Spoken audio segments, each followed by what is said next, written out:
Satanas versus Juan. Battle of the Brain. Wahahaha.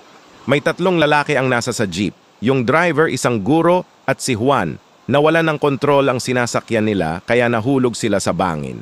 Nung nagkamalay ang tatlo, nakatayo na si San Pedro at si Satanas. Sa gilid sa harap nila, Satanas.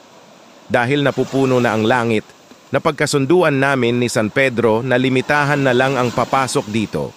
Okay kung sino man sa inyo ang makapagtatanong na hindi ko masagutan ng tama, yun ang karapat-dapat makapasok sa langit. Kung masagot ko, diretso kayo sa impyerno. Sinong gustong mauna? Driver. Ako muna. Satanas. Ano ang tanong mo? Driver. Anong araw ako unang nag-drive? Satanas. Nag-isip ng konti. August 1991. Boom. Nagliyab at biglang nawala ang driver. Sumunod ang guro. Guro. Ako naman, nagbigay ng isang napakahabang problem sa math. Nasagutan din ito ng tama ni Satanas, kaya napunta na rin siya sa impyerno. Satanas, ikaw naman Juan. Juan.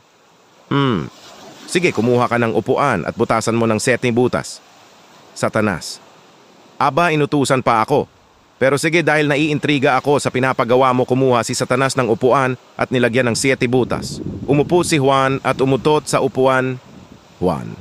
Ang tanong ko sa'yo, saang butas ako umutot? Satanas. Pinagpawisan. Sa ika-6 na butas? Juan. Mali. Sa butas ng puwet ko, tanga. Go to your own hell, haha. San Pedro. Welcome to heaven, Juan. Gago!